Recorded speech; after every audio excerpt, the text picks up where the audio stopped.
We ask a lot of questions about our diet. What's the right way to treat a chronic illness, fight off a virus, lose weight? The problem is we get a lot of different answers. Well, I'm here to help. Welcome to the Nutrition Facts Podcast. I'm your host, Dr. Michael Greger. It sounds like science fiction. Bacteria in a vial of dirt taken from a mysterious island create a compound that prolongs life.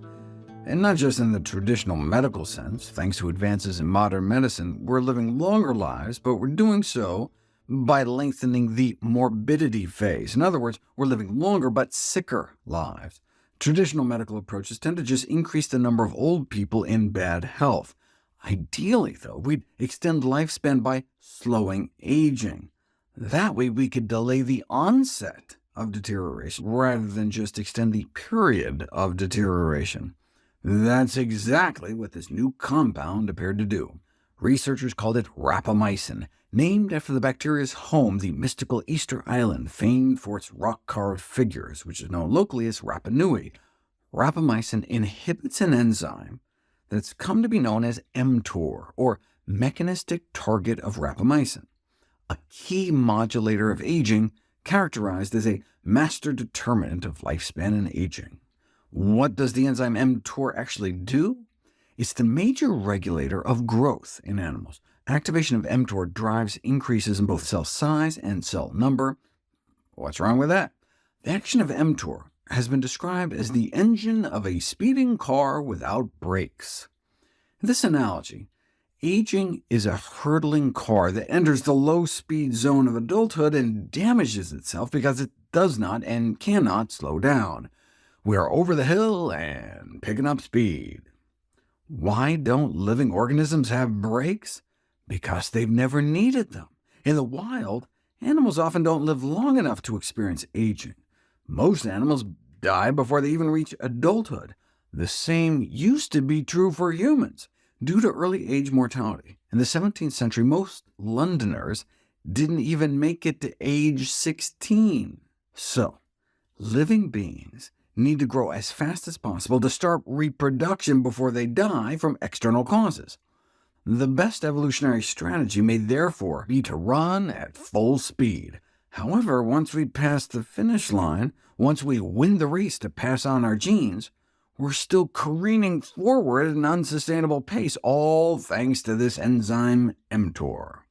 In our childhood, mTOR is an engine of growth, but in adulthood, it can be thought of as the engine of aging. Nature simply selects for the brightest flame, which in turn casts the darkest shadow.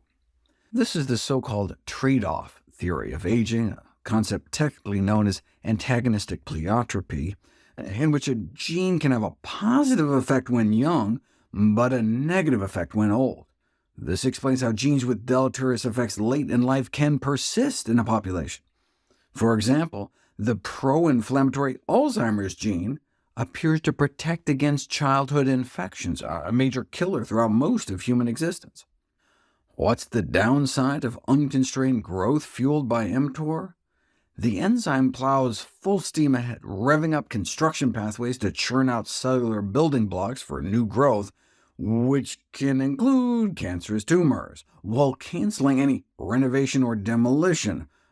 To preserve growth at all costs, mTOR actively suppresses autophagy, countermanding cellular cleansing and rejuvenation. In my autophagy chapter on How Not to Age, I explain how this can lead to accelerated aging. Conversely, slowing things down by putting the brakes on mTOR appears to decelerate the aging process, extending life and health. Inhibiting mTOR is considered the best validated aging regulator.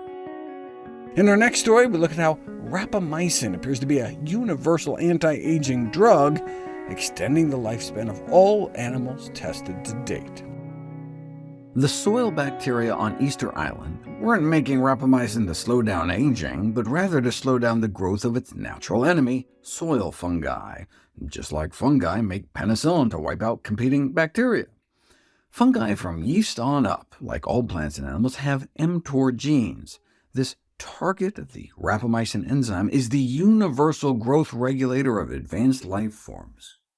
So, while rapamycin originally drew attention as an antifungal drug, we soon learned it had many other effects.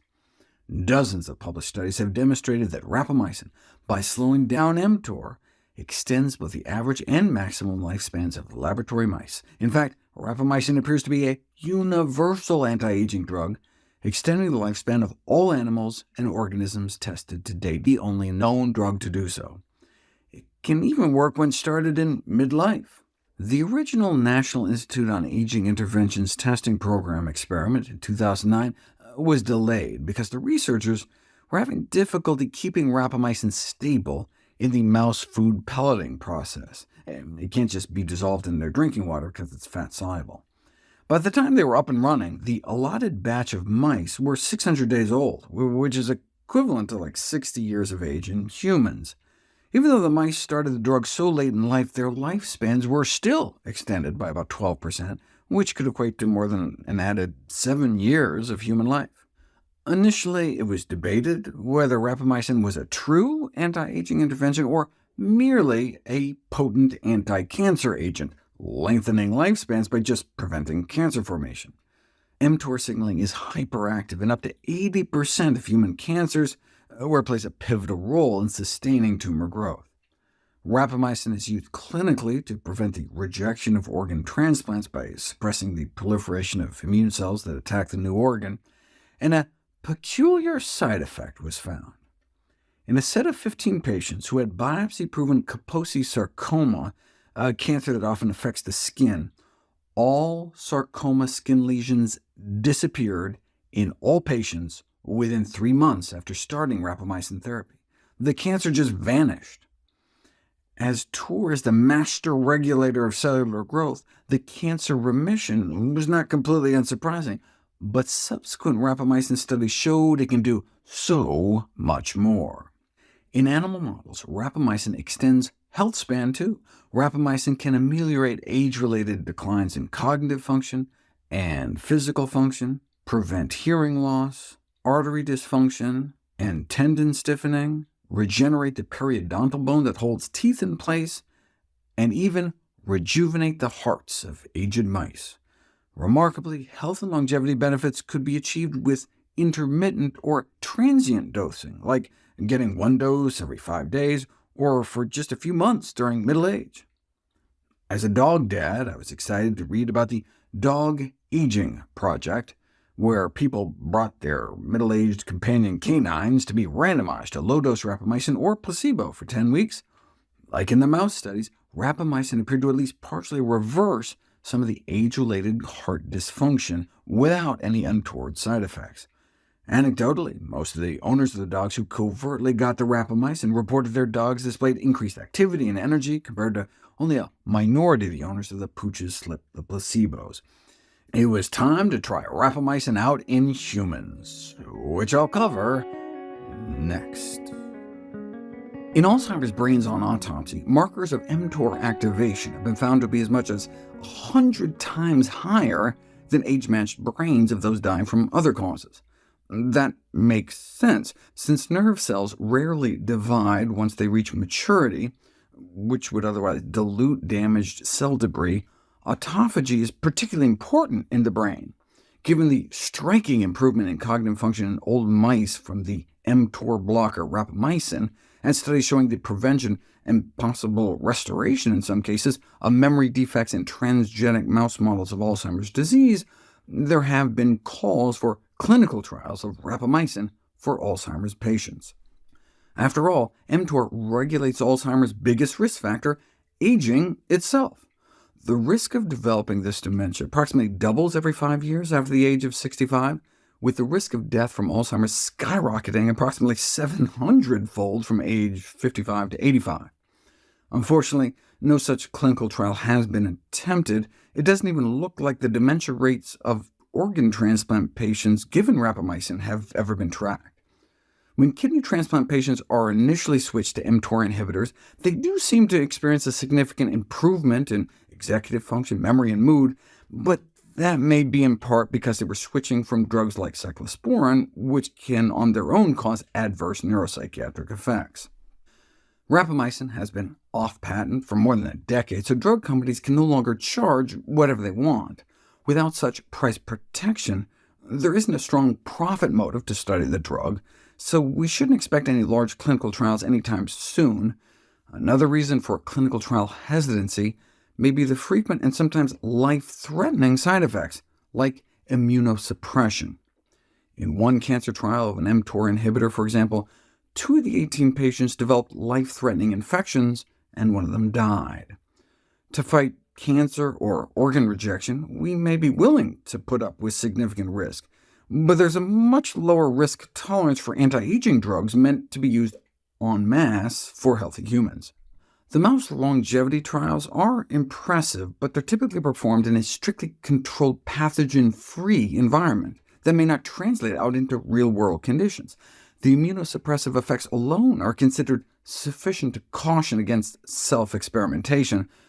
Nevertheless, there is a clinic devoted to patients who self-medicate with rapamycin in an attempt to slow aging. Rapamycin advocates point out that the doses required for anti-aging are much lower than used in cancer therapy or organ transplantation, and, if anything, might rejuvenate immunity. Is it possible that transient and/or intermittent dosing could also help reap the benefits without as many risks? You don't know until you put it to the test. 2 small pilot studies of low-dose rapamycin for a few months in the elderly didn't cause any major side effects, though did cause diarrhea in up to 62%, but also failed to find any immediate benefits to cognitive function or physical performance. In 2018, however, hundreds of individuals aged 65 and older were randomized to mTOR inhibition, about 100-fold lower than what's used in oncology or transplant patients, and instead of immune suppression, they did appear to get immune rejuvenation. Not only did they experience an improvement in their response to flu vaccination, but they experienced significantly lower infections in the subsequent year compared to placebo, and they only got the drugs for 6 weeks. This suggests a persistent improvement in immune function months after discontinuing the drug. Still, self-experimentation continues to be strongly discouraged until we have a better idea of the risks. Thankfully, there are ways to suppress mTOR without taking drugs. We would love it if you could share with us your stories about reinventing your health through evidence-based nutrition. Go to nutritionfacts.org/testimonials. We may be able to share it on social media to help inspire others. If you hear about any graphs, charts, graphics, images, or studies mentioned here, please go to the Nutrition Facts podcast landing page. There you'll find all the detailed information you need, plus links to all the sources we cite for each of these topics. My latest major book, How Not to Age, is out. Check it out from your local public library. Also wrote like a mini-book on Ozempic, available in softcover ebook and audio versions. Check it out on nutritionfacts.org. And of course, all the proceeds I receive from the sales of all my books goes directly to charity. Nutritionfacts.org is a non-profit, science-based public service where you can sign up for free daily updates on the latest nutrition research with bite-sized videos and articles. Everything on the website is free. There are no ads, no corporate sponsorships, no kickbacks, strictly non-commercial. I'm not selling anything. I just put it up as a public service, as a labor of love, as a tribute to my grandmother, whose own life was saved with evidence-based nutrition.